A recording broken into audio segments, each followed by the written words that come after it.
So for those who don't know me, I'm Kate Price. I'm the Director of Library Services at Imperial College London. And we've got a fantastic lineup for you today of 4 excellent speakers.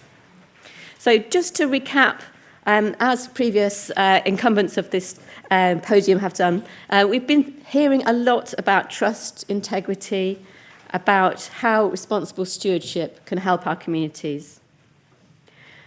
And our presentations today really continue on this theme, on the theme of expanding the record.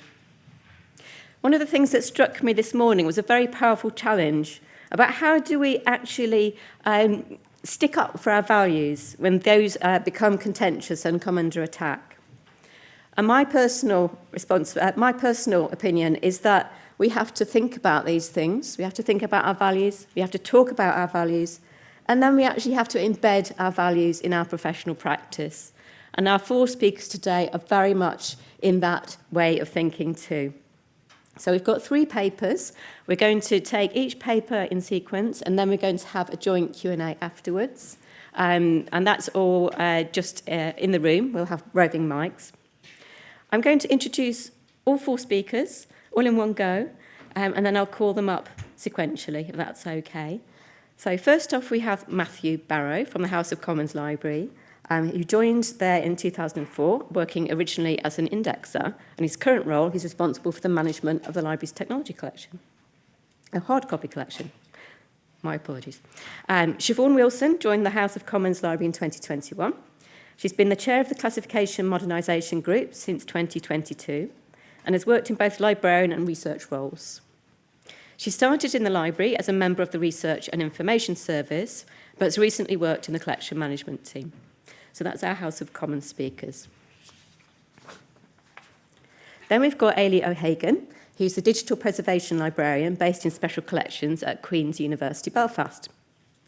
She's currently completing a TNA RLUK Professional Fellowship project to explore practical ways we can facilitate inclusive preservation of born digital assets.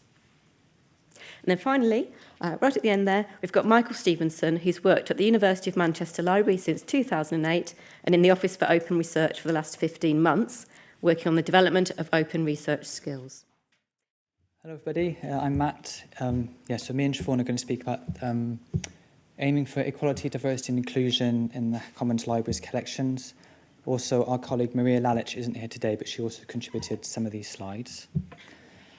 So our presentation will be in 2 halves. First of all, I'll give a brief overview of the steps the Commons Library has taken to improve EDI in our collections since 2020.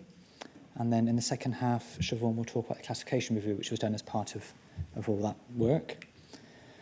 Brief bit of context. So the Commons Library provides a range of impartial research and information services to MPs and MP staff, including briefing papers and inquiry service and direct provision of information in terms of books and pamphlets and so on. Our core users are MPs, MP staff, our own research staff and select committee research staff. And our collections are focused on the work of Parliament and government and on the policy and social issues that interest MPs. So we're a very, very specialist, focused set of users and of quite a focused, specific collection. So, before 2020, there had been some work on diversity of sources and some work to address that within teams, but been quite peaceful, but there'd been no centrally managed or strategic approach to EDI and collections overall. That changed in 2020. As with other organisations, the Black Lives Matter protests in the summer of that year focused the House of Commons' attention on racial equality within the organisation. The library was part of that.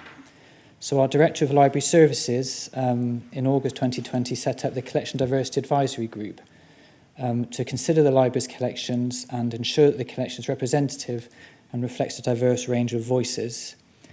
That was made up of 8 members of staff from different teams within the library. We began with a focus on race and ethnicity, but very quickly broadened it out to other aspects of EDI, so gender, class, disability, LGBTQI+, and others. A brief bit of internal context. When we started doing this, we had already begun a collection evaluation, which was a wholesale review of our collections, their purpose and their scope. And as part of that, we were moving from being a generalist collection to a specialist collection. At the same time, we were preparing for restoration and renewal, which is the sort of branded name for the refurbishment and repair of the Palace of Westminster, which is being prepared for. And readiness for that, we have to move large parts of our collections to off-site storage, which involves a lot of weeding and reorganising of some collections. So while we were thinking about EDI, we also had these two other big projects happening, which were already changing the shape of our collections and reducing some parts of them. So that was the context we were doing this within, plus COVID. So the group met over a period of several months, and then it reported in February 2021, making a series of recommendations, which are listed there. I'm just going to focus very quickly on some of those. First of all, we added an EDI statement to our collection development policy. We hadn't had one before. I'm just going to read this out because it's kind of foundational to everything else. So the library is committed to maintaining a collection that represents the country that Parliament serves in all its diversity. Our goal is for our collection to hold material from a wide variety of perspectives and for the collection to be managed in a way that includes every voice on an equal footing, avoiding marginalising some voices or allowing others to dominate. This is an ongoing effort by the library, and we aim to be open to new approaches and new perspectives and to regularly review our practices to see where there are opportunities for improvement. So that's now embedded in our collection policy. Alongside that, we added an impartiality statement. So the Commons Library has always had a commitment to impartiality, but that's always been expressed in the past in terms of the services we provide and the research that we do, not in terms of the collections. So we added something about that in relation to collections. I'm just going to read out a part of this to sort of clarify. By impartiality in terms of collections, what we mean is that the selection, acquisition, management and disposal of material in the library's collections are not influenced by the personal opinions of staff, that we seek to maintain a diverse collection of perspectives and sources without bias towards or against any viewpoint, and we are committed to providing high-quality, reliable information that is relevant to the work of Parliament. So we have those twin kind of foundations of an EDI commitment and an impartiality commitment. We also developed a controversial material policy. It hasn't really been an issue for us, but we thought we needed to have one in case we had complaints about offensive or controversial material. The policy itself just explains the mechanics of how someone would make a complaint, an email address and how it would be escalated and that sort of thing.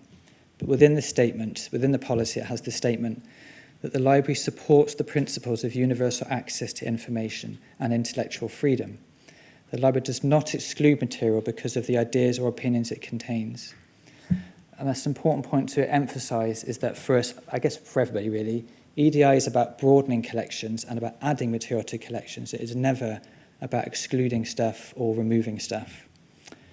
Similarly, our weeding policy had a line about EDI in it added, or an element of EDI added, including that bit in italics, where an item fulfills all weeding criteria, it may be retained if removing it from the collection would weaken the diversity of the library's holdings. So again, EDI is actually a reason to keep things, but it's never a reason to remove things. So that was policy. In terms of the practical things we tried to do a diversity audit, looking at the diversity of our collections based on the authorship and perspectives within the library, within the publishers that we use. We very quickly hit various practical obstacles to doing this and had to quickly abandon it. We didn't have the capacity at that time to pursue that. However, some of those obstacles have since passed, so we are trying again this year, but we're going back to the drawing board, trying to define what the issues are and the challenges we face when trying to define and monitor diversity. So we're going back to an audit again this year. So we have an assumption our collection is not diverse enough, but we don't have any kind of evidence. In terms of selection, librarians and researchers in research team, we have different subject teams, have already made progress locally within their teams in the range of resources they draw. That's been going on for years. It's hard to measure, but we know that it's happening because it's done by researchers in collaboration with the librarians. And we've also provided training on diversifying sources to library and select committee researchers. So that stuff is going on. But what we don't have yet is a kind of centralised drive to improve the diversity of the collection. But that's what we have, again, committed to doing this year. So we have what we're calling a targeted diversity improvement, which is to target sections of the collection in which diversity could be improved and then oversee smaller discrete projects to systematically improve diversity. This will make the work more manageable and will also allow for an iterative approach, allowing us to continually improve our methods. And then one specific thing to talk about is current awareness bulletins. So the library produces a range of daily bulletins, which are sent to MPs and their staff and other people, on different subject and policy areas, highlighting new articles or papers. We've made some changes to how those are compiled. We've increased the diversity of sources that we use for those, seeking out publications from smaller and less-known organisations that would have been overlooked in the past. We've also moved from being a media-based bulletin to a bulletin containing information that is not easily available. In other words, rather than just collating stuff which is already out there in mainstream media, we're actively seeking out the harder stuff to find and highlighting and putting that sort of front and centre.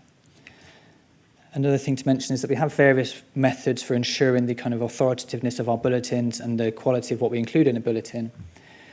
We have adapted that slightly so that we will now include more non-impartial and campaigning sources as examples of what different groups or communities are saying. Stuff that may have not been included in a bulletin in the past would now be included because it's representative.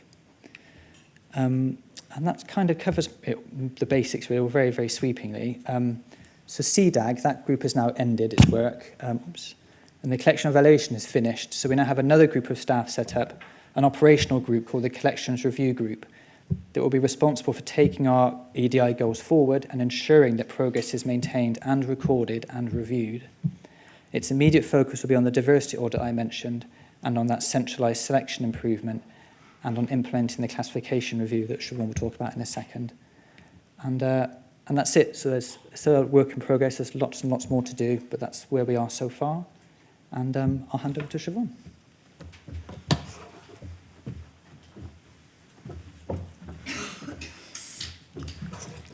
Hello, everybody.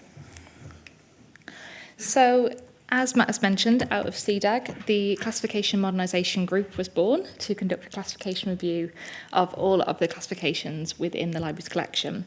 So the Classification Modernisation Group, or CMG, as I'm going to call it, had colleagues from across the library, so colleagues from indexing, research librarians, cataloguers, as well as people from collection management as well.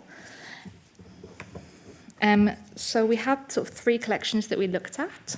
So Members Library, the Home Affairs Research Collection, and then also the Reserve Collection. Now, Members Library and Home Affairs both use Dewey, and it's in use by MPs and researchers.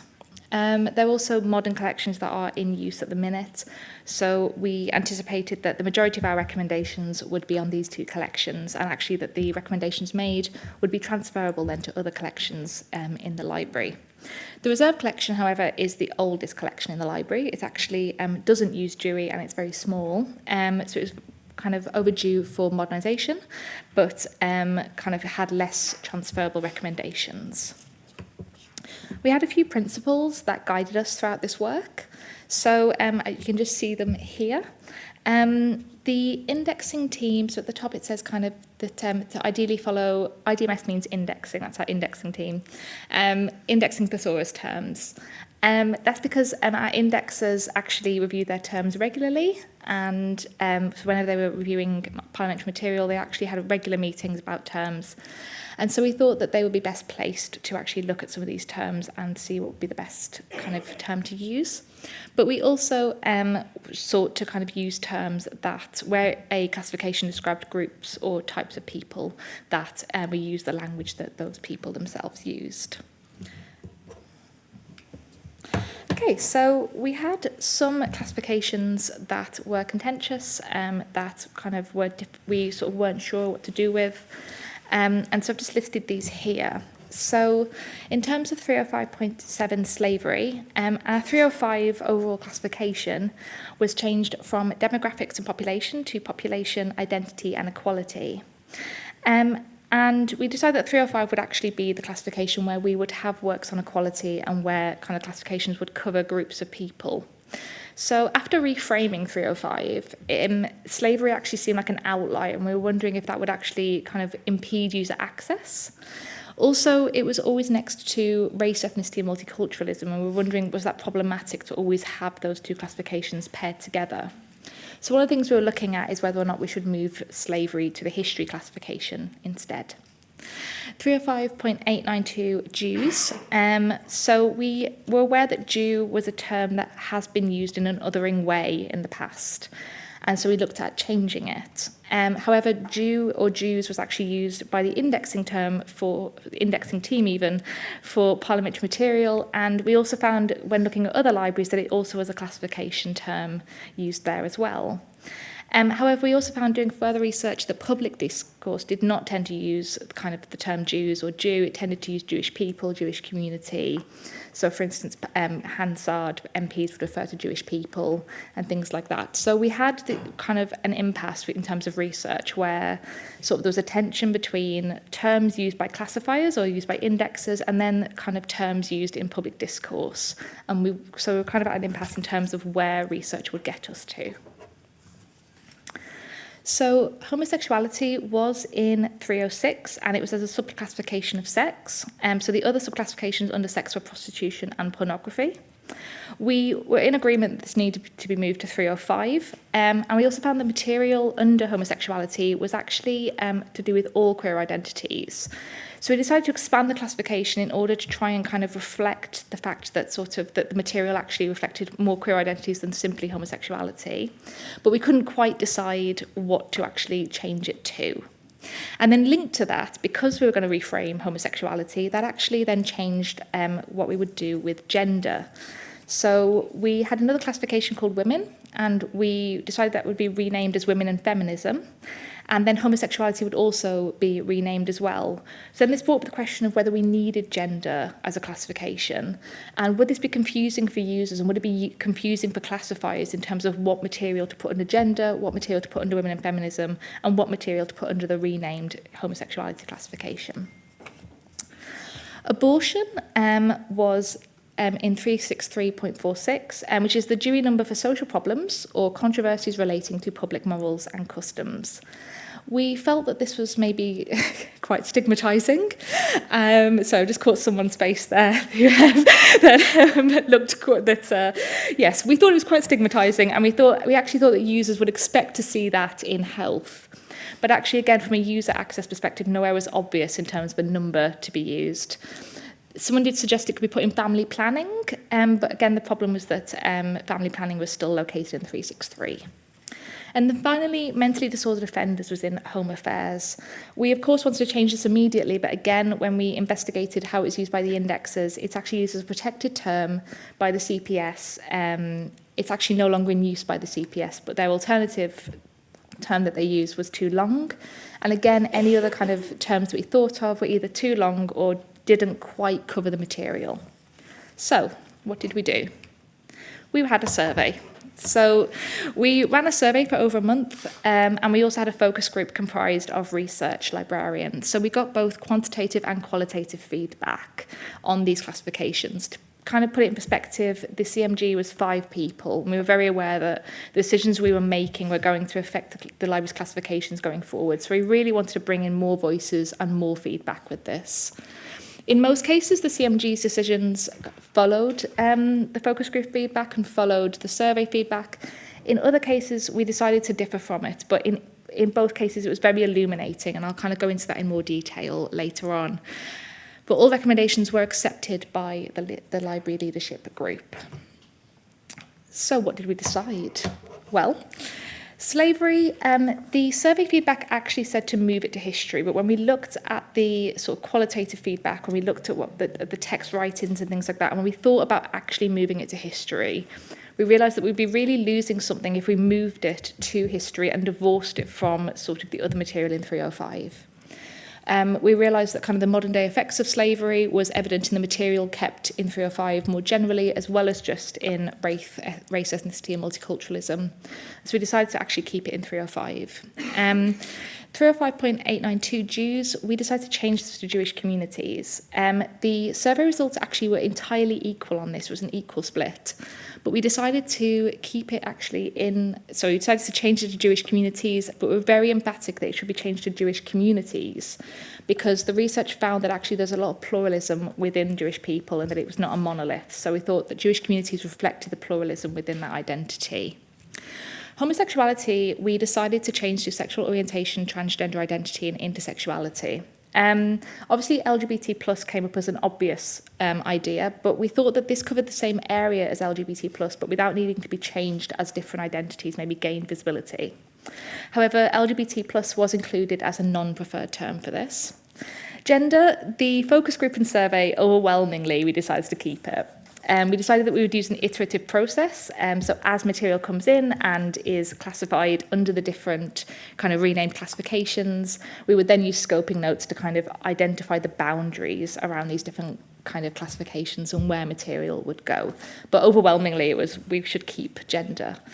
Abortion, actually, we decided to do both. So we moved it to family planning, and then family planning was moved to health.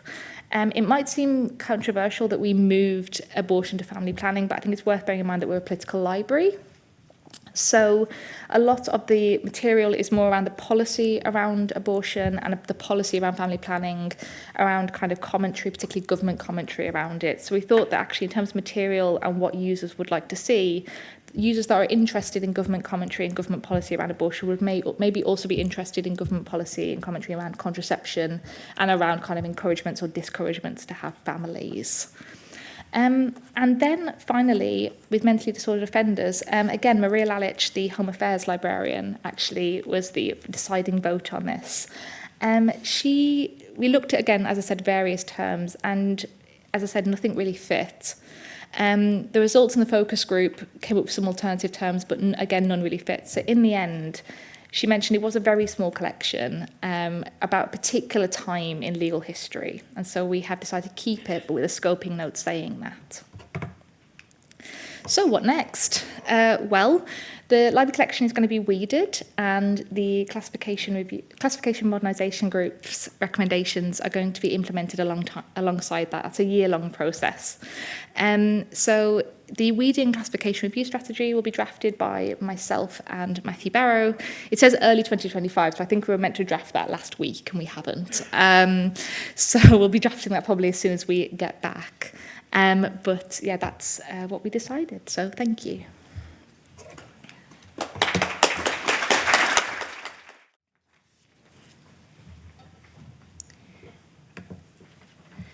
Hello, yes, I'm Ailie, and I'm going to talk about a project that I've been working on to develop and explore inclusive strategies for management of born digital collections, and in particular our electronic theses. Before I begin, I'd like to acknowledge the support I've received from the National Archives and Research Libraries UK. This was a project that I was able to do through their professional fellowship programme, and I know there's a call for expressions of interest at the minute, so if anyone's interested, I highly recommend going for it.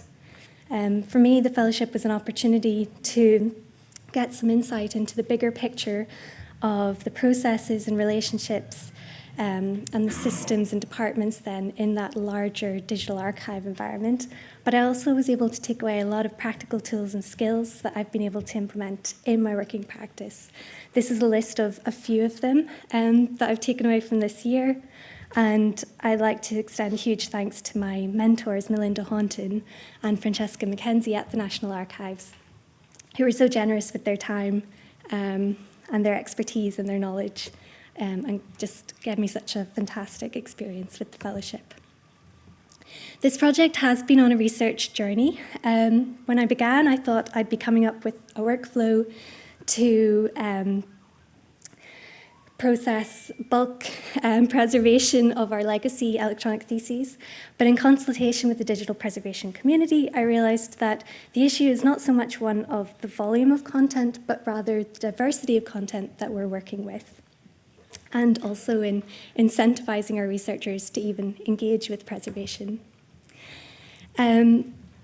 So some of the challenges and changes that have come from the digital moves to digital submissions and processes. Researchers are having to navigate upload constraints and kind of compress their research as a result of that. But researchers are also creating and sharing and accessing material within the same applications and platforms, which means that it is challenging to find future-proof file formats that aren't dependent on proprietary software. So ultimately, improved access to digital research does not necessarily mean improved preservation. At Queen's, in the Macleay Library, we moved to digital submission of our theses in 2019. We currently have 7,000 electronic theses and supplementary files and 700 data sets. And this is a number that grows by hundreds every year, so it's really a pressing issue for us to explore. In broad strokes, our upload process looks a bit like this. Postgraduates go through their school submission procedures and upload their content to our institutional repository. They liaise with the open research librarians and the research data librarian, who then approve and publish. But it's not until quite some time later that we then preserve.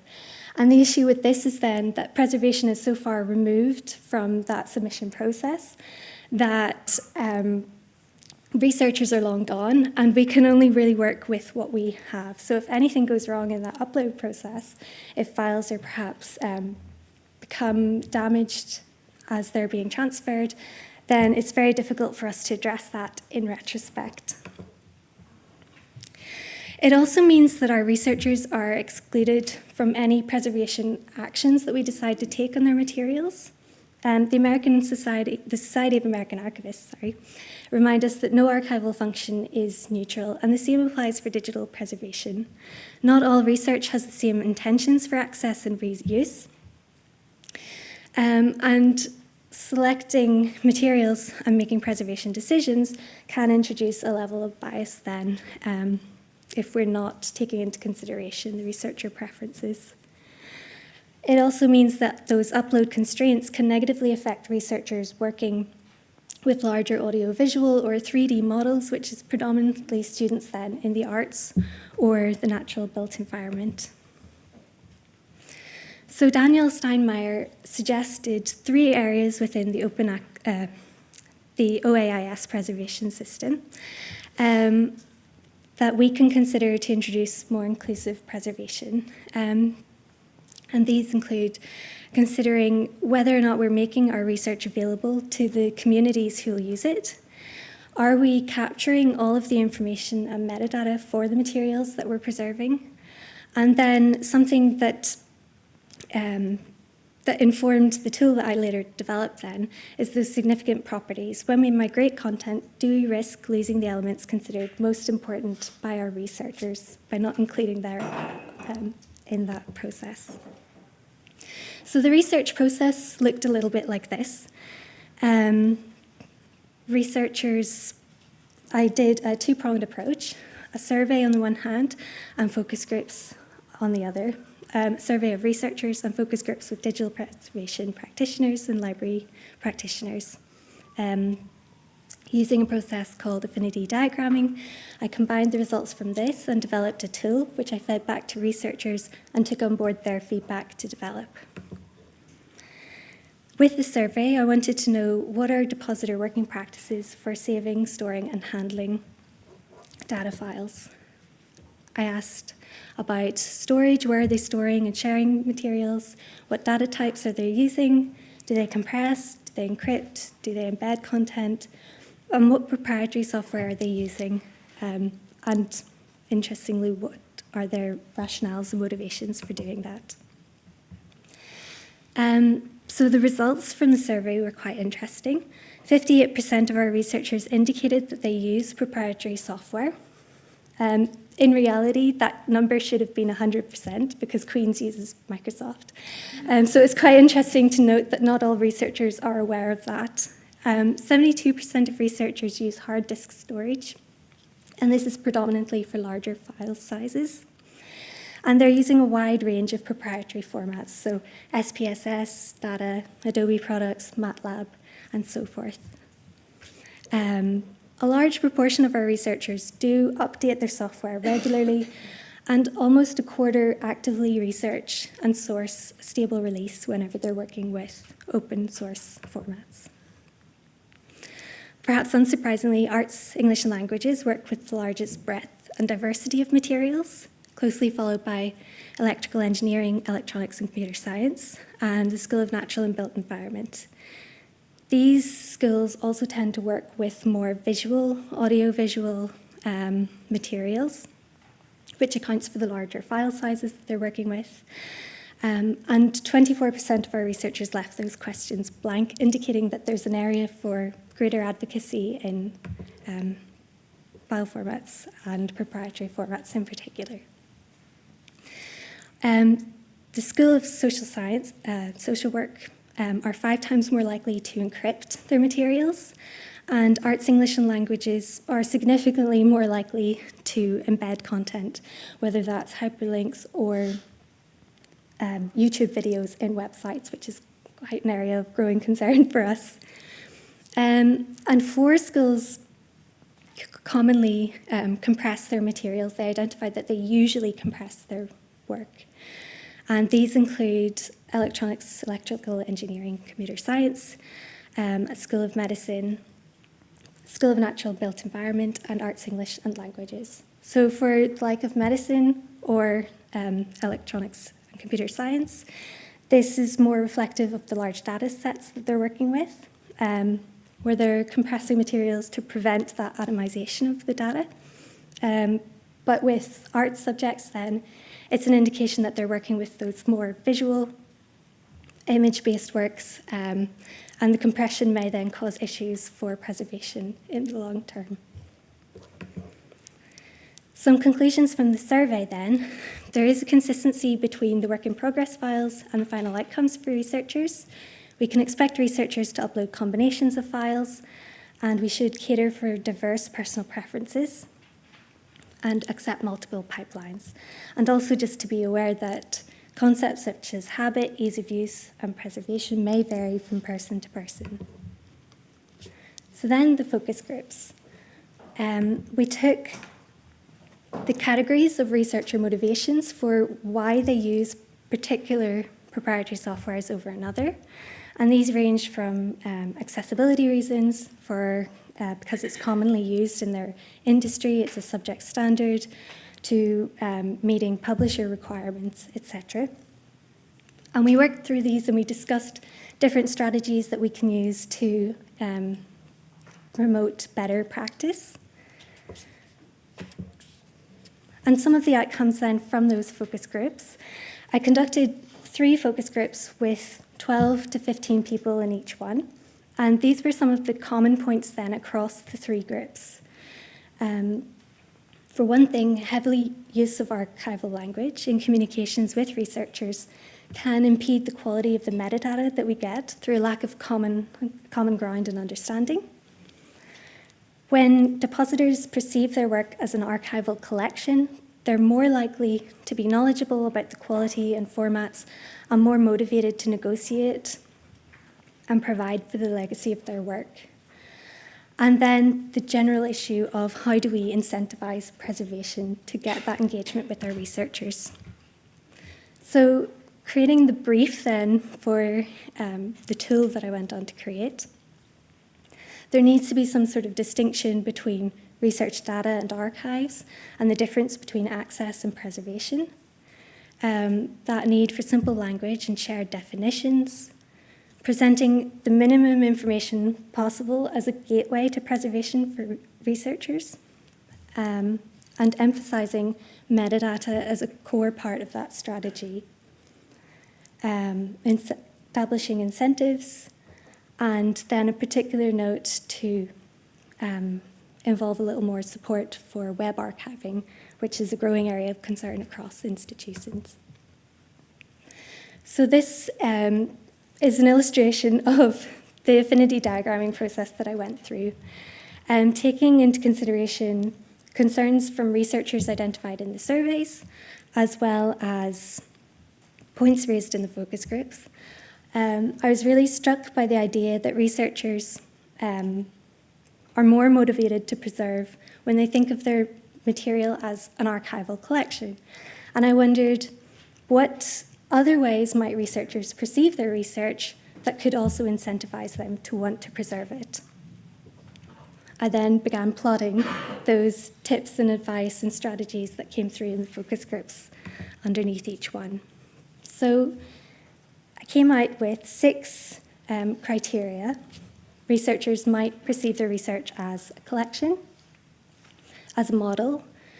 Perhaps they see their research as an experience or a story that they want to preserve, or maybe it's a practical tool that they want people to continue to be able to use in the future.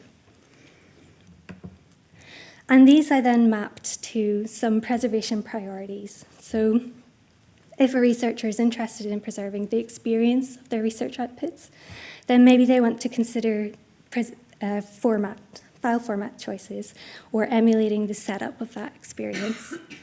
If they're interested in preserving their research as sort of a recipe or an instruction for future researchers to reiterate, then the priority is maybe preserving the informational content of that. If they've created a practical tool, then they want to be able to preserve the functionality and so on. So I have here just a little walkthrough of the tool. Researchers are first presented with the criteria from which they can select. So for this demonstration, I'm just going to select experience. Once they begin a pathway, they're met with a purpose statement, which introduces the concepts in a simple way, maybe a key priority that they might want to think about to help them establish whether that's the right course for them or not. From there, they can either proceed if they believe that it sounds like them, or they have an option to go back. So in this case, we'll proceed. And then there's a sort of a description of the preservation priority. So in this case, because it's an experience, the ability to replicate the original setup of the research is key to recreating the experience of using it. And underneath this then, I created for each pathway a couple of scenarios that help contextualize and introduce in a more relatable way, and to introduce different ways that researchers can think about or anticipate the future use case of their work. Each one is met with a couple of options that researchers can choose through to showcase that there isn't always a right or a wrong, but that digital preservation is often about and facilitated by the choices that they make when saving their files. So in this case, the researcher maybe created a binaural experience intended to simulate empathy when experienced with a selection of images, and a researcher has approached the library wanting to listen to this. And then they have 2 choices to choose from. So in one scenario, they prepared for that and created detailed metadata so that people know how to set up and use the correct stereo settings. And in another, perhaps they didn't, perhaps they took the idea that it's up to future researchers to set this up and to work through. So following this, then I've distilled each pathway into 3 simple tips to get started. So in this case, perhaps it's organizing your content, selecting appropriate file formats, and preparing README documentation. Each one expands into some simple tips that researchers can work through to get started. So it's not prescriptive, but just indicative and intended to bridge that gap and introduce some points. So feedback from the tool, once I presented it to the researchers, participants really appreciated the simplicity of the content and the step-by-step layout. They thought the tool encouraged curiosity and ideas. The information was free from distractions and not overwhelming. And in scenarios, participants assumed that there was always one right and one wrong, So sometimes they're a little surprised to see that it's not always black and white, but about the choices that they make. Some other feedback then, someone said that they had to feel their way into it. They weren't sure which was the correct choice for them. I actually saw this as a positive thing because it showed that they were thinking about their research in a different way. And another said that if they don't recognise or understand the name of something like web crawl, then they assume that it's not relevant to their work, when perhaps it is, they just hadn't thought of it. And that's something that I've brought back into the development of the tool to introduce some more definitions and make it a little clearer. So instead, thinking back to the earlier workflow that I showed, by introducing this tool at the creative process of their research, researchers can improve their digital literacy and awareness of digital preservation. The tool then, during the submission process, it can act as a supportive checklist. It introduces researchers to the digital preservation subgroup so that they can then apply for consultation if they're having trouble or if they feel that their research might not be best reflected in the Access repository. And it also enables researchers to decide whether or not their research contains materials that might also benefit from an additional preservation deposit after their submission to the Pure repository. So I'm aware this is quite a lot, but I have a test sample up on Padlet if anyone wants to have a play or have a go.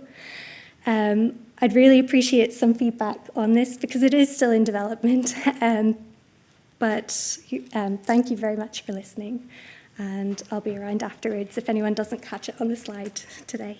Thanks.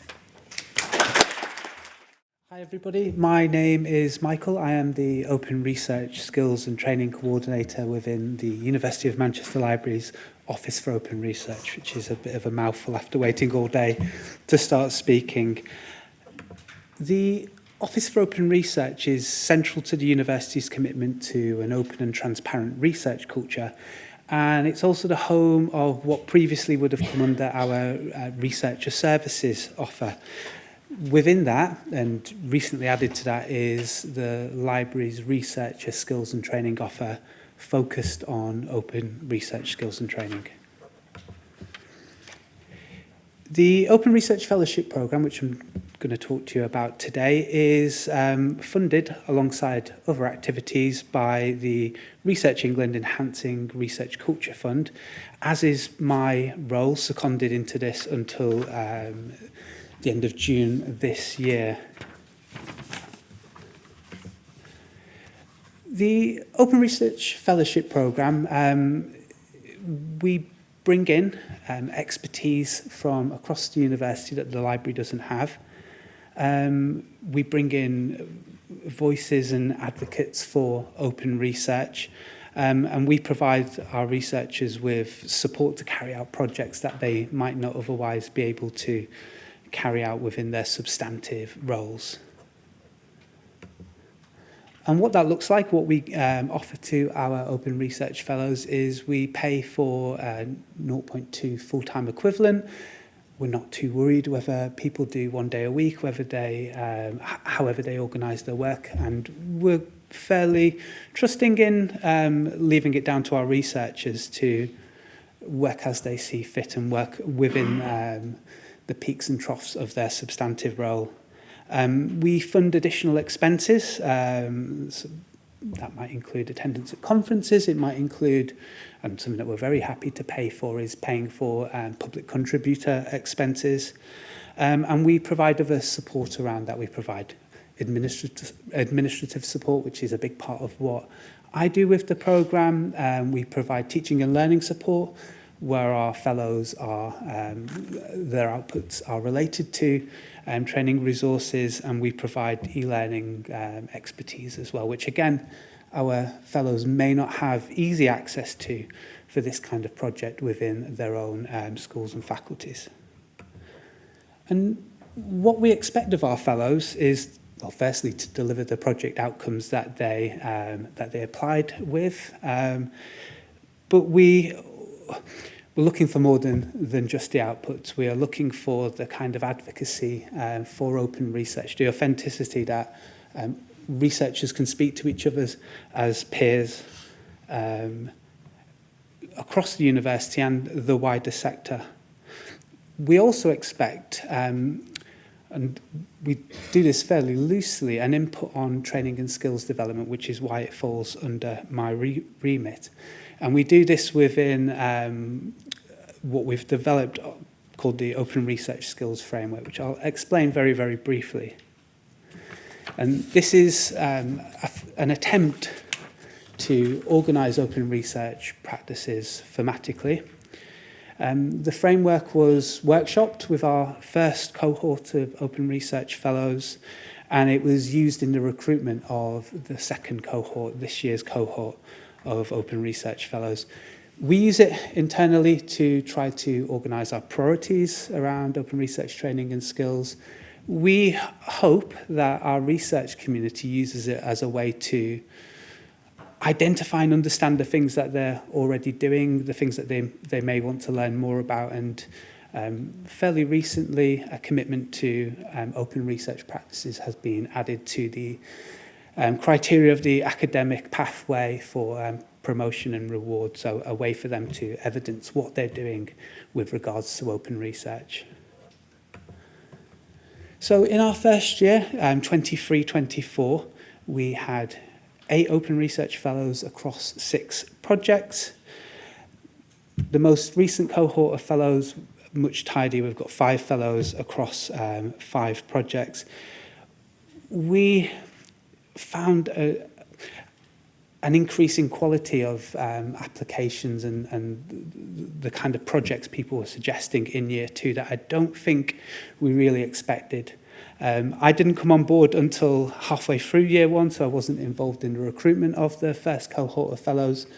There was a lot of excitement, which is why I think they spent more than half of our 2-year budget in the first year. But yeah, I don't think we were really expecting the step change in quality of applications, and I guess people recognising that there's a central area of support for the kind of projects that they may have thought about, but not really known where to pin it. So the projects are really broad-ranging.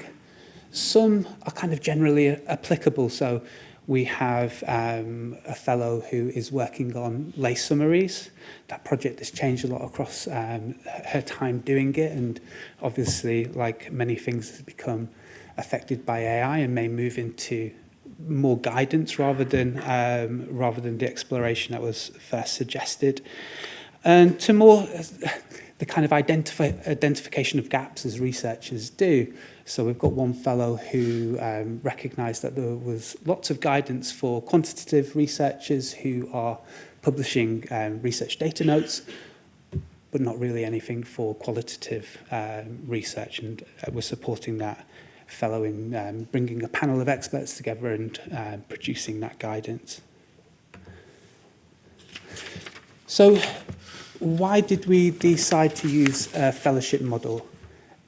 Our Enhancing Research Culture Fund was used in the first year across a number of different activities. So we purchased systems, we ran an accelerator fund project where we handed over money to researchers and let them get on with it. We also ran the first year of the fellowship cohort, and I think it's fair to say the running of the fellowship programme is the most effortful of those activities on all sides, effortful from the administration support required from the office and effortful from the researchers. We're giving them money, but we're asking plenty of things in return. We're not just saying, go and do your project and come back to us at the end of it. I do think, however, that effort has been worthwhile. The outputs have been important, as you would expect them to be, But I think we've found a lot of value in the process of working with research colleagues and the support that they can provide for the things that we believe in that maybe we can't do, and get messages across that maybe we can't. So some kind of feelings and reasonings behind us using this approach to promoting open research at the University of Manchester. We were trusted with around a fifth of the university's total budget from this fund. And as I say, I think we've spent it well in many ways. We in turn have trusted our researchers to be the best people to know what to do with this money, identifying gaps, working within their own discipline areas to really promote open research. The second thing that's been important, and again, something that I'm passionate about with this, is what our group of fellows bring to skills development. The library has traditionally been very good at doing academic skills, supporting research with data management and open access, but we've probably stayed within that narrow focus of the library's expertise. It's allowed us to expand what we can offer by working with our fellows. And in turn, we provide a platform, we provide the infrastructure and the e-learning support, which again, they may not have had to get to the broader university audience and outside of their own departments.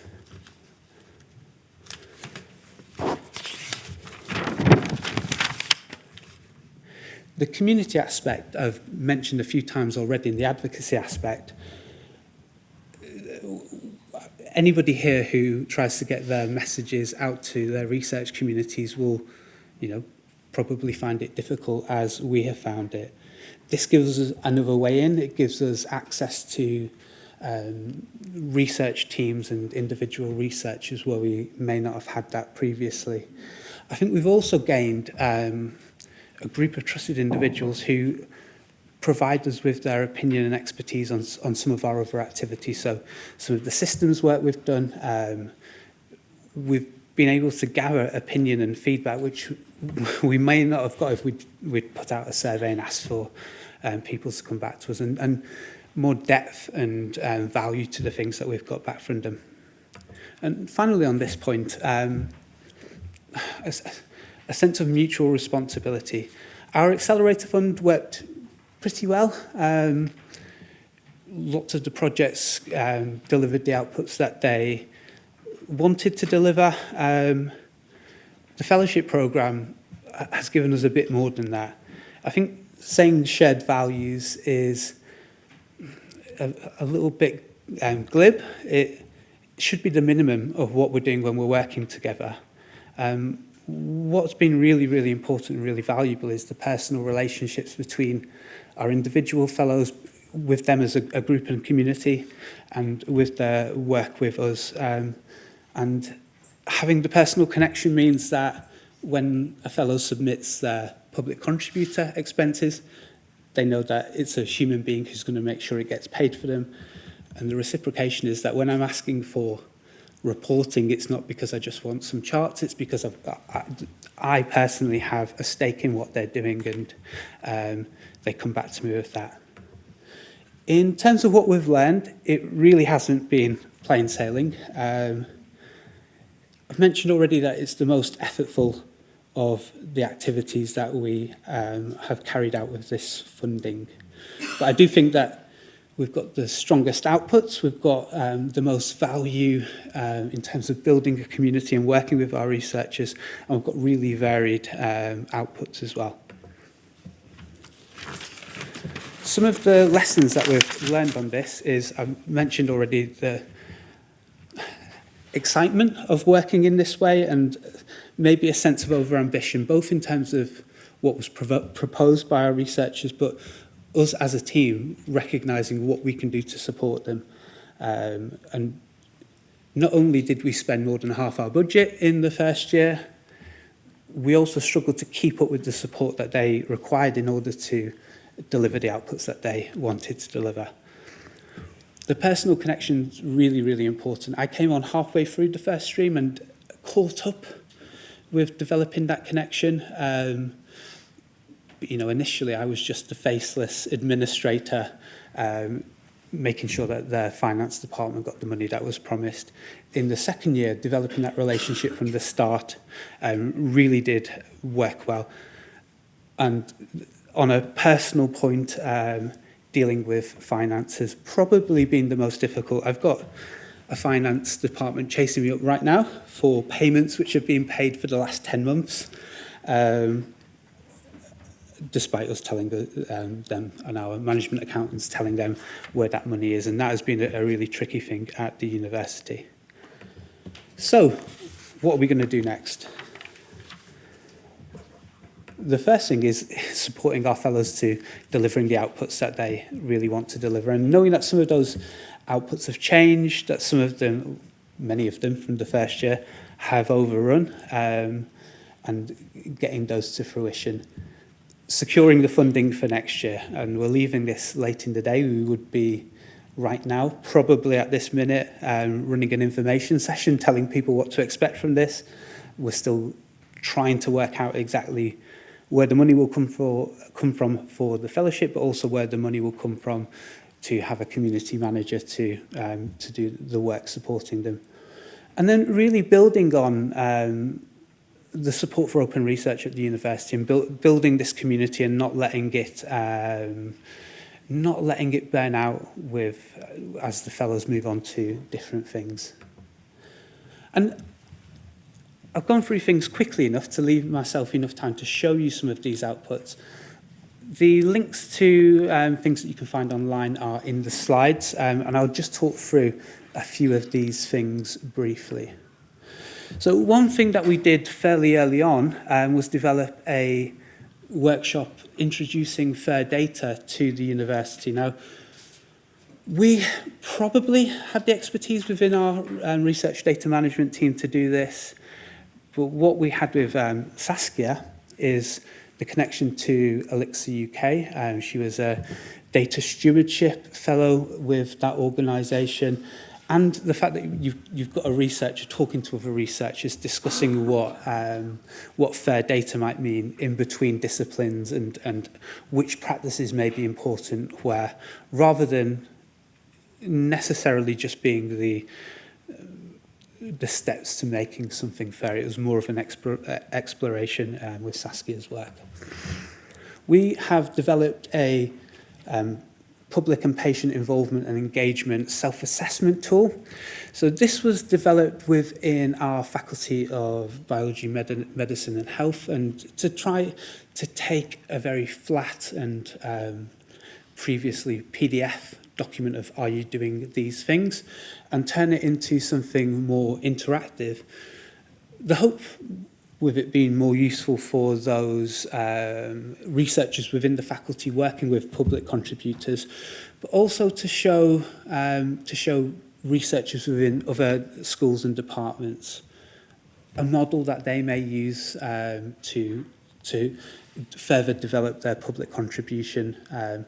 And with this and with the previous workshop, the resources are available for anybody within the university, but anybody within the wider sector to take and turn it into their own thing, all licensed, CC by non-commercial. Our colleague Alex Henderson has been a real champion for the verification of mass spectrometry data. Managed to say that at the end of the day. And this is just something which I wouldn't meet people like Alex in my day-to-day work if it weren't for a project like this. He sat me down and tried his best to explain it in as simple terms as he could. I understood some of it. I understand more of it now. But he is a person who has connections not just at university level and at sector level, but internationally, and chairs an international standards committee on files and file types and proprietary software.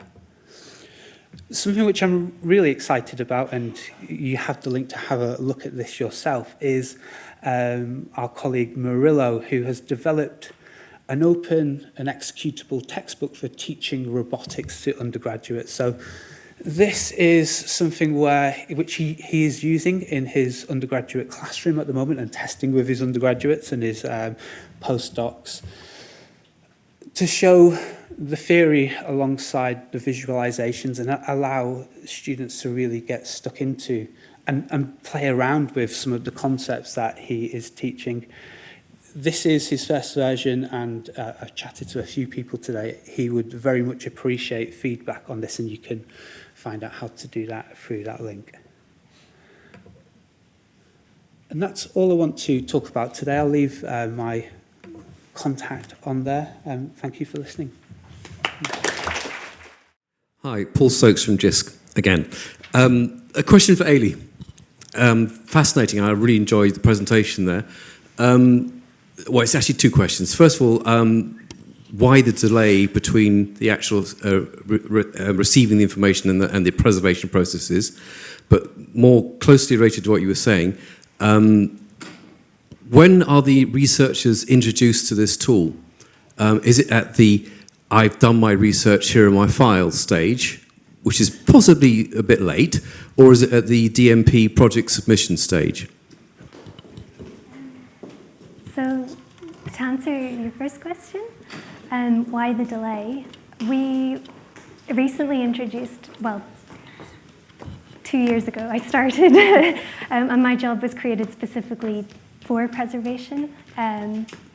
So up until that point, I think we'd been responding to COVID and that kind of demand for more online materials and online access.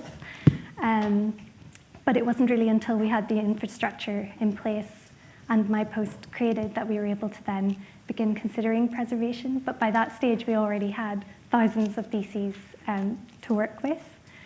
And on a practical side, that's something that we needed to build up a technical capability to do. So my fellowship kind of came in response to that, to look at strategies that we could implement to help facilitate that. And that was something then that I started off thinking that this is a technical challenge, but the feedback from the consultation with the digital preservation community and the focus groups led it down a different route. So it was a bit of a journey, but that was the reasoning behind that. And in terms of where it's introduced,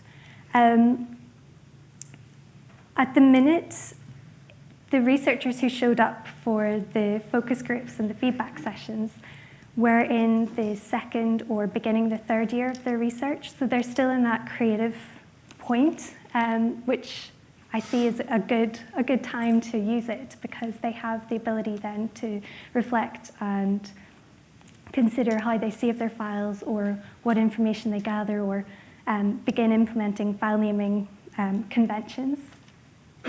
But I see it as something that could be introduced at any stage and could be useful in different ways at any stage along that journey. So thank you, though. I think it's a really interesting question. Thanks, Ailie. Further questions? Oh, far back. Run, William, run.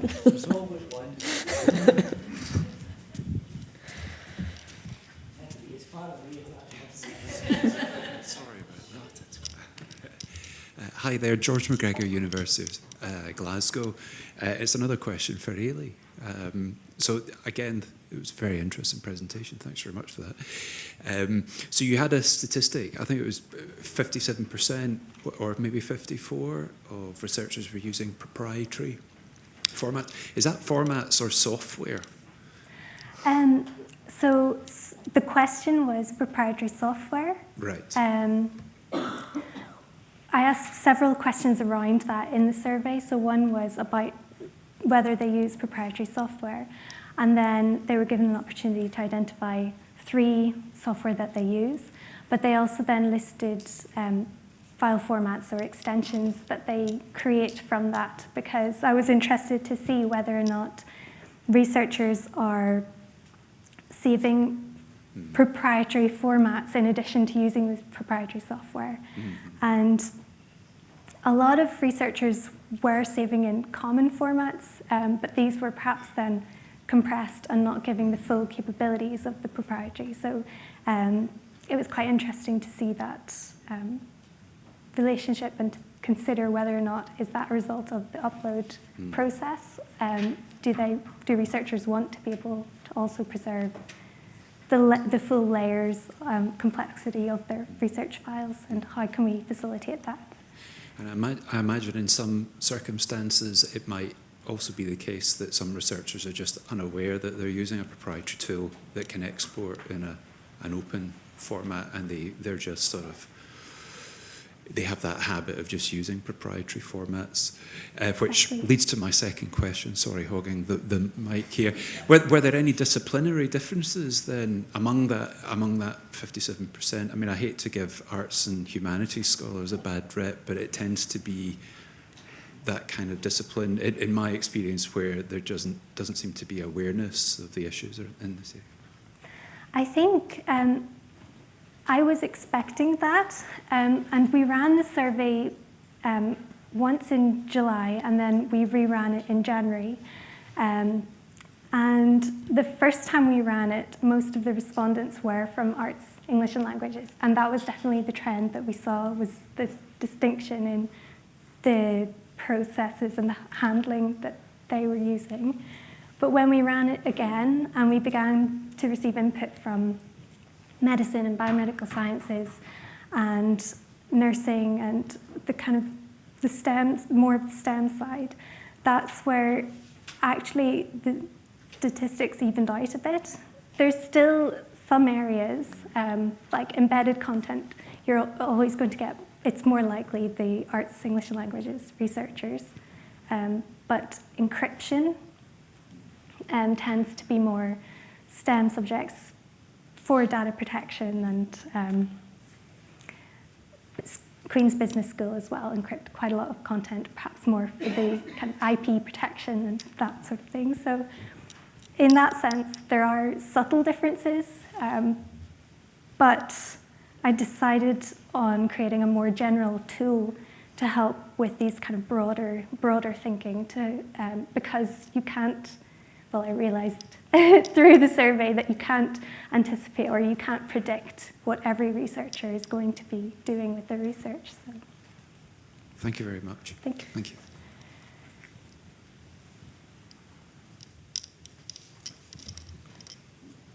Popular side of the room. Hi there, excuse me, Neil Stewart from the Institute of Historical Research in London. This question is for the House of Commons presenters. I wondered if the work that you did around EDI and reclassification resulted in a kind of awareness raising amongst your colleagues and the wider library service at the House of Commons, or alternatively there might have been pushback against what was perceived to be, you know, the encroachment of wokery on our traditional library practices, or you might have seen both of those things or neither of them. Could you talk a bit about that, perhaps? Yes, so there was obviously sort of the survey and the focus group, because the survey went out to the library community, kind of increased the awareness of the classification review. In terms of the wider community and our users, such as they probably aren't as aware because actually the changes haven't been implemented yet. But when they are implemented, that's probably kind of when they'll be aware of it. Do you want to speak about kind of the larger EDI, the wider EDI initiatives? Well, and I guess also in terms of the general awareness among colleagues, I think we were at that time there was a general raising awareness everywhere, and it's more like we were part of that increased awareness rather than driving it within the library. Everyone was sharing the kind of increased awareness. We haven't really experienced any pushback. Nothing. Well, maybe a tiny bit of pushback. Yeah, a little bit, but it hasn't really stopped us very much. This question is for Matt. Hi, on the other side of the podium. I have done research on diversifying collections, barriers for diversifying collections, responses, tactics. So I was really interested in your presentation. And I'm wondering, you said that you wanted to do a collection audit but couldn't, and now you do plan to do it. I'm wondering what has changed in the meantime that has enabled you to be able to do the collection audit. Just internal practical things. There were staff changes. Well, when we first tackled it, and then we quickly found out it was a massive headache. Trying to work out what do you mean by diversity, how on earth do you measure it, what you're looking at, authors, subjects, public, what you're looking at, and how do you measure that? And it was just, basically it was too complicated, and we didn't have the staff at the time. And then one key member of staff, who was the guy in charge of the library management system, left. So we had a gap where the person who would do that wasn't around. So it was a mixture of the sheer complexity of the task, we don't have extra staff, this is what staff are doing around their normal job, so the complexity of it, the lack of staff time anyway, plus actual staff absence, combination of all those things meant we just had to delay it. Yeah. I think probably add here actually that kind of so EDI classification is neither mine nor Matt's job, so this is kind of what we did around our substantive job basically as well. So it's kind of very dependent on sort of the peaks and troughs of our roles, really. Thank you, Rachel Kirkwood from University of Manchester Library. Just to follow up, kind of for Siobhan, but you won't have seen it because it happened behind your head, so it's more really a question for the room. Did anybody notice what the auto-captioning was doing to whenever Siobhan spoke? You were talking about using preferred terminology and that kind of thing for minoritised groups. Whenever you talked about queer identities, the auto-captions turned it into career identities. Oh. I mean, I think that kind of that just is to show that we don't have to be scared of AI. I don't really know what else. Kind of, this is why I'm not quite kind of worried about being enslaved by ChatGPT or anything like that. But yes, actually, when I was in the PowerPoint, there's actually got sort of a coach. We can't see it. We don't know what you're laughing at. Please explain. Instead of ChatGPT, it talked about being enslaved by Jimmy T.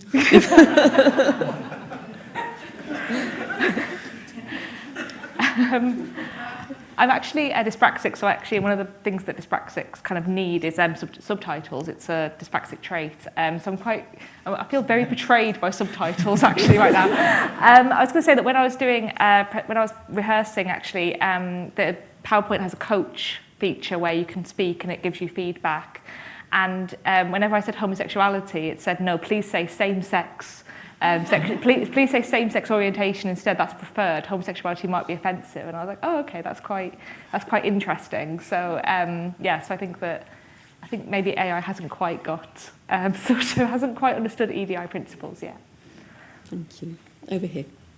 Oh, hi, Elizabeth Williams from University of Edinburgh. This is a question for Matt and team. I just wondered what sort of feedback or consultation did you have with MPs from an African and Caribbean background, Asian background, and who are also historians in terms of when you were doing this project?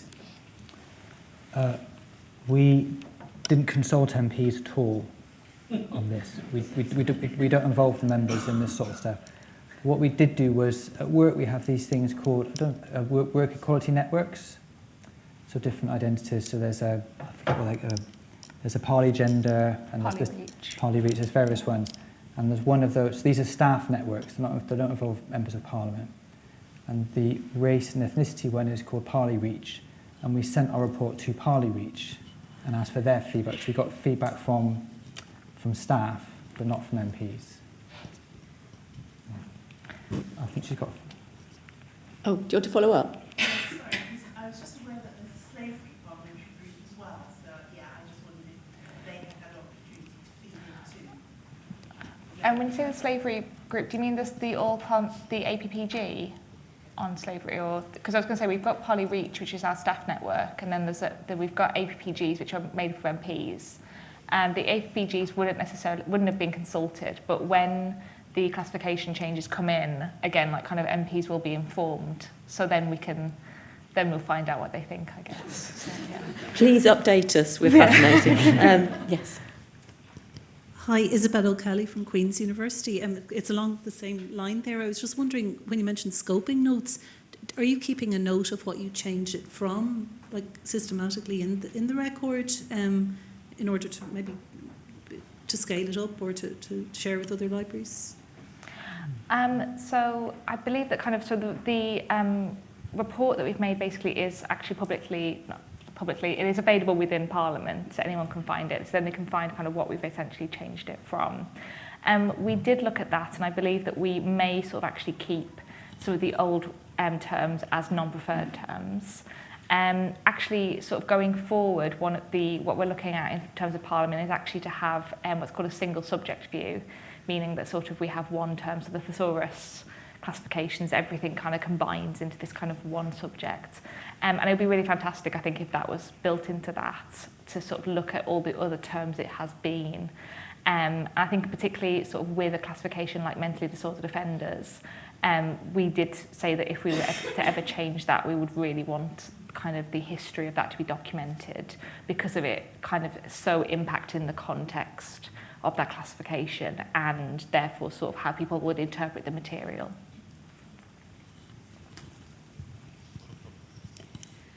Ruth from King's College London, had to think there. A question also for Siobhan and Matthew. You mentioned, obviously, that your aim is to expand your collections rather than retract on the basis of EDI, but that you do have a controversial or potentially offensive material statements and complaints procedure, I think you said. Is that up and running at the moment? And how are you operating that? I mean, it's just in the development policy. It's basically it's who to email if you want to make a complaint, and then we will consider the complaint. And then depending on the nature of the complaint, it might get escalated to our director if we need a decision made. It's there. It hasn't been used. We don't really expect it to be used, to be honest. But we thought we should have one so that we know what to do if it does happen. But like I said, our basic principle: nothing will be removed from the collection if there's a complaint. So it would just be a way of handling complaints and then explaining why we're going to keep something that somebody doesn't like. It's there, but it hasn't been activated. Thanks. I just want to ask Michael a question, because he's been sitting very quietly at the end. I'm very interested to hear about the fellowship programme. Do you anticipate it being referenced in the ref section on people and culture? Yes, so obviously we get our allocation, comes via our research, culture and impact team, and I fully would expect I'll be reporting at the end of my, I've begun my report on that for inclusion. Don't know exactly how, but certainly making the most of how empowering researchers through this process has impacted research culture across the university in a way that I don't think we would have done, well, we certainly wouldn't have done on our own. I found that a very fascinating project, particularly grabbing the researchers' perspectives rather than mediating it through our professional lens. It's really interesting. Any more questions? Over here. Hello, I'm Anna Clements, University of Sheffield. Thank you for the presentations. And I'm thinking back to this morning and references to what's happening over the water in the US, where there is political interference in libraries and so on. So it's just asking the question, this is to our colleagues from the House of Commons Library. Have you ever had political interference in your operations? Remembering this is Chatham Rules. Sorry, it is being recorded. Oh, all right, okay. Do you not want to answer that then? Interactions between MPs and the library are confidential, so I'm sorry, I can't answer. Sorry. I'm just worried. Well, you can see where things might go. I mean, you might feel quite confident and safe, but what could happen? Yeah. We had a question at the far back, behind you. Hi, I'm Beth from Sussex. This is a question for Michael. I was interested in how you select the fellows and how much interest there was, and also how much you're able to steer them, or kind of rein them in if that's necessary, or if they're going off on a tangent that doesn't align with kind of your strategic aims, how you kind of control that.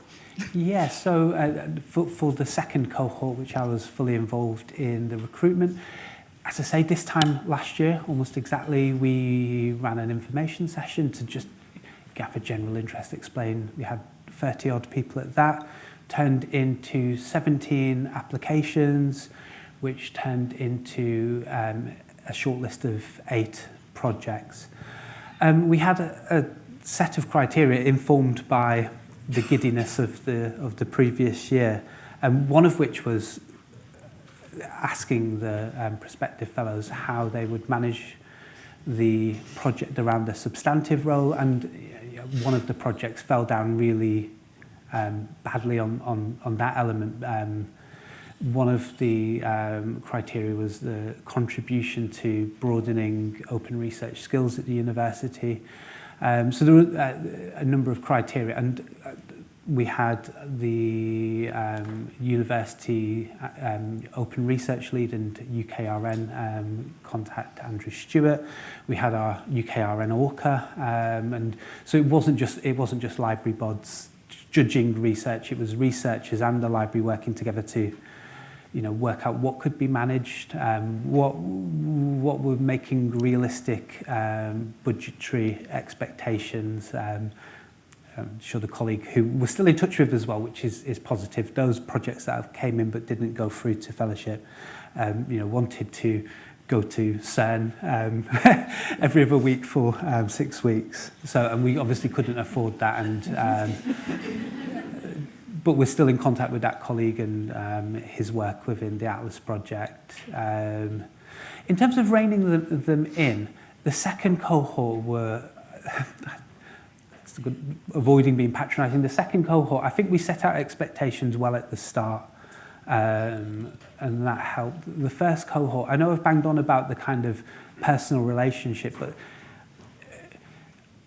it's difficult when you've guaranteed that we're paying this buyout through to your substantive department each month. I didn't have all that many levers to pull when people weren't doing the things that I hoped that they would be doing, and it did improve as I got to know those researchers, and they got to know me and knew that I wasn't just asking for stuff for no reason. I was asking for stuff because we need to report it up the chain.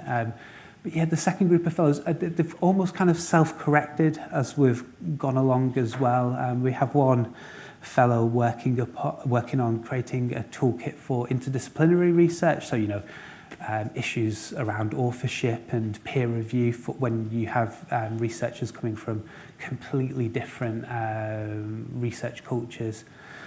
And she recognised that actually, creating a toolkit that will cover the breadth of those issues was going to be too much, and focus more around authorship and using the credit taxonomy. But we had normal open conversations to work out, are we really going to manage this one day a week for 12 months? It isn't a lot of time altogether. So yeah, kind of self-correcting in that way.